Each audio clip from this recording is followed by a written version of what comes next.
네, 오늘 말씀의 제목은 찬양의 뿌리, 택하심의 은혜라는 제목입니다. 찬양의 뿌리, 택하심의 은혜입니다. 오늘 135편을 보면요, 1절에서 그리고 21절에서 할렐루야로 시작해서 할렐루야로 끝납니다. 찬양하는 것이죠. 찬양하는 것인데요, 단순하게 감정 표현을 하는 것이 아니고 신앙 고백입니다. 내가 누구이고 또 내가 믿는 하나님이 누구이신가에 대한 선언입니다. 이 찬양의 뿌리는 딱 하나입니다. 택하심. 그러니까 찬양의 시작이 택하심이다, 선택하심이다 라는 건데요, 우리 4절 말씀을 한번 보시면요, 여호와께서 자기를 위하여 야곱 곧 이스라엘을 자기의 특별한 소유로 택하셨음이로다. 택하셨다라는 것입니다. 우리가 왜 찬양을 해야 됩니까? 찬양을 해야 되는 그 시작이 택함 받았기 때문입니다. 하나님이 우리를 택하셨기 때문이라고 하죠. 선택이라는 것은 이스라엘에게 있어서 아주 중요한 단어입니다.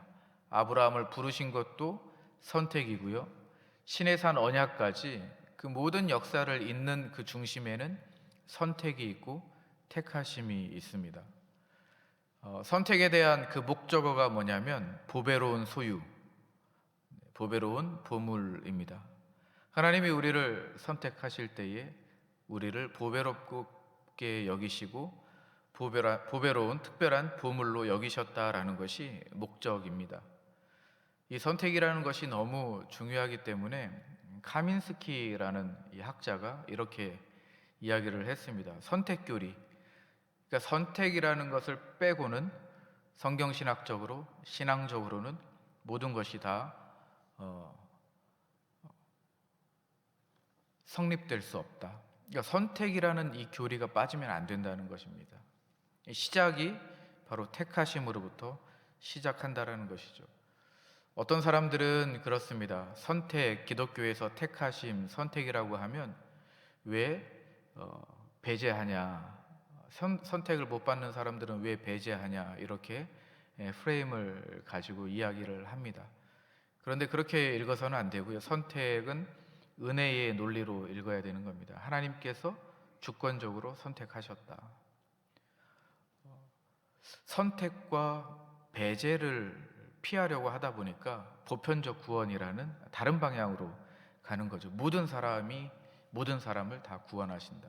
그거는 우리 개혁 신학에서 맞지 않는 것이죠. 선택은 은혜입니다. 하나님의 주권적인 선택인 거죠. 하나님의 자유로운, 하나님의 사랑 때문에 선택하는 겁니다. 우리는 그 은혜의 논리 안에 있다라는 것이죠.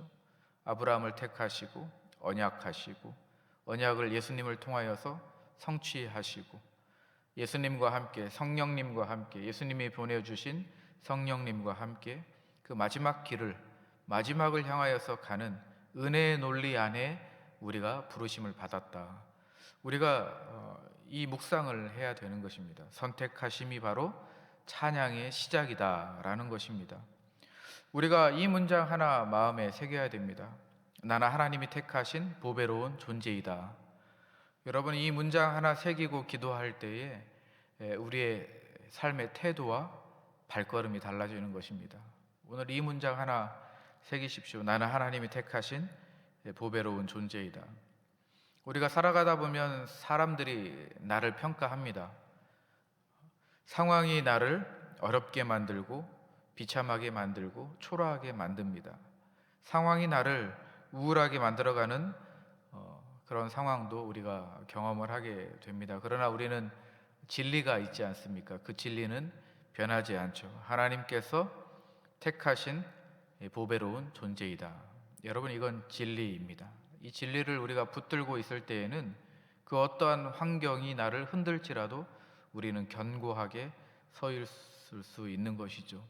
그 하나님의 자녀로서의 정체성 위에 오늘 하루도 굳건하게 서시기를 축복합니다. 시편 기자는 여기서 멈추지 않죠. 하나님의 택하심을 선언한 후에 다음 질문으로 이어갑니다. 그렇다면 우리를 택하신 그 하나님은 누구이신가에 대한 질문입니다. 택하심이라는 것이 찬양의 시작이라고 한다면 찬양의 내용은 하나님이 누구이신가, 하나님에 대한 그 하나님의 행적과 하나님의 성품이 우리 찬양의 내용이 되어야 한다라는 것이죠. 13절 말씀에 보면요, 여호와여 주의 이름이 영원하시니이다. 여호와여 주에 대한 기억이 대대에 이르시이다. 택하심을 4절에서 선언한 다음에 이제 시인은 하나님이 누구이신지에 대해서 노래하는 건데요, 5절에서 7절 말씀을 보면 모든 자연을 다스리시는 하나님에 대해서 말하고 있고요, 8절에서 12절을 보면 역사를 주관하시는 하나님에 대해서 찬양하고 고백합니다. 이게 찬양의 내용이라는 것입니다. 5절부터 12절까지 하나님이 누구이시냐, 하나님은 자연을 다스리시고 그리고 역사를 주관하시는 하나님이시다. 이 하나님에 대한 것이 우리 찬양의 내용이 되어야 된다라는 것이죠. 여러분, 이 역사적 그 사실을 읽을 때에는 우리가 자칫 잘못하면 우리 하나님을 그저 승리의 신, 싸워서 이기는 승리의 신으로 우리가 읽을 수 있습니다. 그러나 우리가 이런 역사적 사실을 읽을 때에는 언약의 언어로 읽어야 됩니다. 언약의 언어. 여기에 이제 11절에 보면 아모리인의 왕 시온, 바산 왕 옥, 가나안 왕들이 이렇게 국왕들이 나오는데요, 여러분, 이러한 역사적 사실들을 읽을 때에 우리가 언약의 언어로 읽고 우리가 기억해야 될 것은 무엇이냐면, 하나님께서 우리와 언약을 세우시고 자기 백성을 위하여서 행동하신다, 이렇게 신앙적으로 고백하며 읽어야 되는 것이죠. 역사적 사건을 읽을 때에 자칫하면 우리 하나님을 전쟁의 신, 승리의 신, 정복하고 성취하고 무너뜨리고 밟아 이기는 그러한 신으로 우리가 오해하면 우리의 신앙도 그렇게 따라가게 되어 있습니다. 그러나 우리가 이런 역사 기록을 읽을 때에는 언약의 언어로 읽어야 된다. 하나님이 자기 백성으로 삼으시고 택하시고 부르시고 그 언약을 하나님이 지키시기 위하여서 신실하시게 자기 백성들을 위하여서 행동하신다. 이렇게 우리가 이 역사를 읽어 내려가야 우리가 바른 신앙으로 세워질 수 있습니다. 13절 말씀에 보면 절정인데요, 13절을 우리 한번 같이 읽어보도록 하겠습니다. 13절입니다. 시작.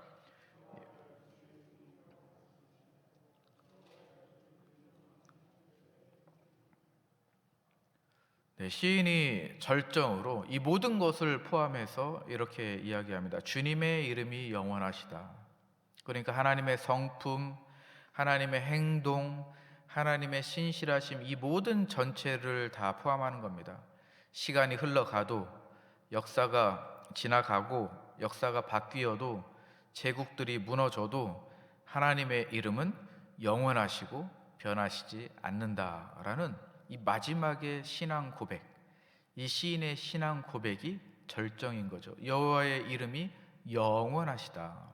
우리가 이 모든 역사를 읽어 내려간 다음에 우리의 신앙의 이 절정의 고백이 이렇게 나와야 되는 것이죠.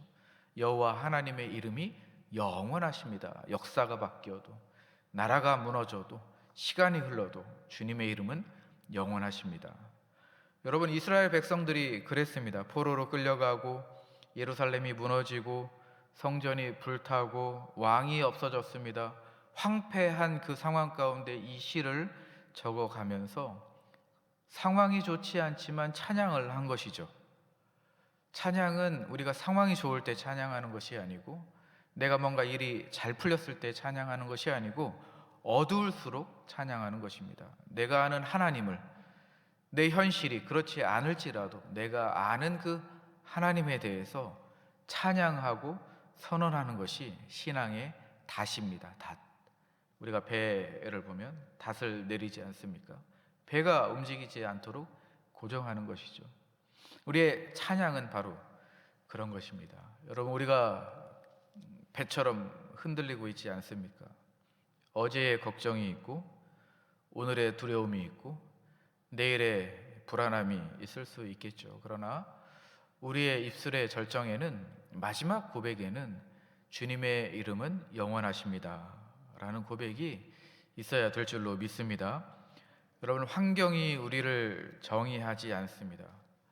우리가 주어진 이 환경이 너는 어떤 사람 이렇게 정의하거나 평가할 수는 없는 거죠. 우리가 믿고 있는 그 하나님, 우리와 관계를 맺으시고 언약하시는 그 하나님이 누구이신지에 따라서 내가 결정되고 정의되고 내 삶이 그렇게 인도함 받는 것입니다. 포로로 끌려간 이스라엘 백성들이 그래서 주님의 이름을 끝까지 놓치지 않았던 것이죠. 여러분, 이것이 믿음의 기도입니다. 믿음의 기도. 이제 여기에서 더 나아가서 이제 대조를 이루는데요. 살아서 역사하시는 하나님에 대해서 이제 찬양을 했다고 하면 그 옆에 침묵하는 우상에 대해서도 이야기하고 있습니다. 15절 말씀 보시면요. 이방 나라들의 우상은 은금이요 사람의 손으로 만든 것이다. 역사하시는 살아계신 하나님에 대해서 이렇게 이야기하면서 15절에는 사람이 만든 우상에 대해서 이야기합니다. 그리고 이제 그 우상이 어떤지 16절과 17절 말씀을 보시면요. 그 우상이 어떻습니까? 16절 말씀에 보니까 입이 있어도 말하지 못하며 눈이 있어도 보지 못하며, 17절 말씀에 보면 귀가 있어도 듣지 못하며 그들의 입에는 아무 호흡이 없다. 우상은 반응이 없어요. 여호와의 이름을 부르지도 않고 여호와의 아픔, 여호와께서 아파하시는데도 응답하지 않고 여호와께서 역사하시고 행동하시는데도 전혀 참여하거나 개입하지 않습니다. 우상은 지금 침묵하고 있습니다. 아무런 반응이 없대요. 그게 우상이라고 합니다. 18절 말씀이 더 무서운 말이 나오죠. 18절 말씀에 그 우상을, 그것을 만든 자와 그것을 의지하는 자가 다 그것과 같다라는 겁니다. 그러니까 우리가 무엇을 예배하고 찬양하고 경배하느냐에 따라서 우리가 결정되는 것이죠. 우상을 섬기면 우상이 되는 것이고, 눈이 있어도 보지 못하는 사람이 되는 것이고, 귀가 있어도 듣지 못하는 사람이 되는 것입니다. 여러분, 우리에게 있어서 오늘날 우상이 무엇입니까? 금으로 만든 형상, 은으로 만든 형상. 오늘날은 그것이 우상이 아니고 하나님보다 더 신뢰하는 것이 우리의 우상입니다. 하나님보다 더 의지하는 것이 우리의 우상이죠. 여러분, 하나님 자리를 차지하는 것이 무엇이 있습니까? 그것이 우리에게 있어서는 침묵하는 우상이 될 수 있습니다. 우리가 하나님보다 더 의지하는 그 무엇인가가 있다면 우리는 그것을 만든 자, 그것을 의지하는 자가 다 그것과 같대요. 우리가 우상이 되는 것이죠. 침묵하는 우상이 되는 것이다 라는 것입니다.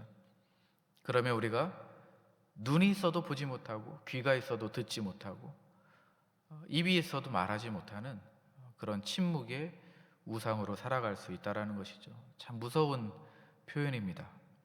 여러분, 오늘 이 말씀 묵상하시면서요, 내 마음의 보좌에 무엇이 있는지, 내가 하나님보다 더 의지하는 것이 혹시 있다면 그것이 무엇인지, 내가 하나님보다 더 신뢰하는 것이 있다면 그것이 무엇인지를 정확하게 발견하고 하나님 앞에 내려놓기를 축복드립니다. 우리는 하나님을 따라가야 되는 것입니다. 침묵하는 우상을 따라가서는요, 우리는 듣지도 못하고 보지도 못하고 말할 수 없는 그런 우상이 되어버리는 겁니다. 그런 존재로 우리가 평생을 살아간다고 하면 그건 참으로 안타까운 인생이 되고 어리석은 인생이 되는 것이죠. 우리가 이 말씀들을 우리가 기억하면서 오늘 기도하시기를 바라고요. 오늘 21절까지 이 말씀을 전체적으로 볼 때에 한 가지 질문입니다. 찬양이 무엇입니까? 라는 것입니다. 하나님을 찬양한다는 것이 무엇입니까? 라는 것입니다. 첫 번째로 찬양의 시작이 무엇이냐면 택하심입니다. 하나님이 우리를 보배로운 존재로 택하셨다라는 것이 찬양의 출발점입니다. 그러면 무엇을 찬양한다라는 것이죠? 찬양의 내용이 무엇입니까? 하나님에 대해서 찬양하는 것입니다. 하나님의 성품, 하나님의 역사, 하나님의 행하신 행적들, 이러한 하나님에 대해서 우리가 찬양하는 것이 찬양의 내용입니다. 우리가 찬양함에 있어서 결단해야 되는 것이 무엇입니까? 침묵하는 우상이 되지 말아야 된다라는 것이죠. 하나님보다 더 의지하는 것, 하나님보다 더 신뢰하는 것이 없어야 된다라는 것입니다. 오로지 하나님을 신뢰하고 하나님을 의지해야 된다라는 것이죠. 여러분, 찬양은 너무나 중요합니다. 지그문트 모빈캐리라는 시편 학자가 이런 말을 했어요. 찬양이 얼마나 중요하냐면 찬양을 가리켜서 세계 형성의 찬양이다. 어려운 말을 썼는데 학자니까 어려운 말 쓰겠죠. 월드 메이킹이다 이렇게 얘기해요. 쉽게 이야기하면 우리가 찬양할 때 이 세상이 다르게 보인다라는 것입니다. 우리가 어두움 가운데 있는 이 공간에서 불을 켜면 다르게 보이죠. 우리가 찬양을 한다고 하면 어떻게 되냐? 우리가 살아가는 이 세상, 이 세계가 다시 정렬된다라는 거예요. 다시 조율된다라는 것입니다. 우리가 찬양함으로 인하여서 직장에서 만나는 그 사람이 다르게 보이고, 우리가 찬양을 했을 때에 내가 어려움에 있는 이 상황이 다르게 보이고, 내 삶의 의미가 다르게 보이고, 내 삶의 가치가 다시 질서를 찾게 된다라는 것입니다. 찬양이라는 것은 그만큼 위력이 있다라는 것이에요. 이 학자가 그렇게 이야기했습니다. 찬양이라는 것은 단지 내 마음을 기분 좋게 하는 것이 아니고, 이 세상, 내가 살아가는 이 하루, 내가 살아갈 이 세상을 하나님 중심으로 새롭게 구성하는 능력과 힘이 있다. 그게 세계 형성적인 찬양이다. 그렇게 어려운 말을 썼습니다. 쉬운 말인데 이렇게 어려운 말을 썼어요. 쉬운 내용인데요. 역대하 20장에 여호사밧 왕의 이야기가 있는데요. 이 사람이, 이 왕이 아주 그 20장을 보면 이 말씀을 꼭 적용해 볼 수 있는 사건이 나옵니다. 모압과 암몬이 쳐들어왔어요. 그런데 이제 유다의 군사력으로는 도저히 이겨낼 수가 없습니다. 성경 기록에 보면 여호사밧 왕이 두려워했다라고 합니다. 그런데 이제 그가 한 일이 참 놀라운 거죠. 이 모든 군대에 제일 첫 번째 열에 앞세운 것이 찬양대입니다. 찬양대. 무기를 든 군사들이 제일 앞에 서 있는 것이 아니라 찬양대를 앞세웠습니다. 그러면서 21절에 이렇게 선언했죠. 여호와를 찬송하여 이르기를, 찬양대가 이제 찬송하는 거죠. 그 전쟁터에서 여호와께 감사하세, 그의 인자하심이 영원하도다. 여러분, 이 우리가 군사 전략으로 보면 무모한 행동이죠. 그러나 여호사밧 왕은 이 현실을 다르게 봤다라는 겁니다. 다르게 봤어요. 이 모빈캐리 이야기한 그겁니다. 이 전쟁이라는 이 현실 가운데 어떻게 찬양대를 제일 일면에 일렬로 세울 수 있겠습니까? 그런데 성경은 말하죠. 찬양을 시작할 때 하나님이 행동하셨다고. 우리가 무기를 들어서 싸우는 것이 중요한 것이 아니고, 우리가 찬양할 때 하나님이 그 전쟁에 앞서서 싸워 주신다라는 그 깊은 신앙과 믿음이 있었던 거예요. 여러분, 이것이 너무 중요합니다. 우리에게 주어진 이 상황과 현실은 하나님이 현실입니다. 여러분, 다르게 보셔야 되는 거죠. 우리가 찬양하는 가운데 현실은 하나님이다. 그래서 우리가 하나님이, 이 전쟁은 하나님에 속했다라는 이 믿음의 고백이 나올 수 있는 것이죠. 여러분, 우리 앞에 전쟁터가 있습니다. 풀리지 않는 관계의 전쟁터, 건강의 전쟁터, 보이지 않는 미래의 전쟁터, 가정의 전쟁터, 이러한 전쟁터 가운데 여러분, 가장 첫 번째 어떤 행동을 하시겠습니까? 찬양을 하시기를 축복드립니다. 찬양의 능력이 있습니다. 여러분, 찬양으로 시작하시면 하나님이 행동하기 시작하십니다. 하나님이 행동하십니다. 우리가 뭔가를 해보려고 힘쓰는 것이 아니라 하나님이 하시게끔 하려면 우리가 찬양해야 되는 거예요. 진정성 있게 찬양해야 되는 것이죠. 말씀을 마무리하도록 하겠습니다. 우리 시편 135편은 예수님 안에서 모든 것이 다 이루어지죠. 여러분, 시편은 정말 모든 것이 다 예수님을 가리킵니다. 이 성경은 정말 모두 다 예수님을 가리키고 예수님 안에서 모든 것이 다 성취되고 완성되었다라는 것이 참 우리에게 귀한 깨달음을 줍니다. 에베소서 1장 4절 말씀에 창세전에 그리스도 안에서 우리를 택했다라고 합니다. 이 택하심이 우리의 찬양의 시작이 되는 것이죠. 여러분, 그리스도 안에서 우리는 택함을 받았고 십자가에서 그것이 확인되었고 부활로 인하여서 그것이 보증되었습니다. 여러분 믿으십니까? 십자가 사건, 예수님이 오심으로 인하여서 그리스도 안에서 택함 받고 확인되었고 보증되었습니다. 우리는 그렇게 보배로운 사람이라는 것이죠. 하나님의 자녀라는 것이죠.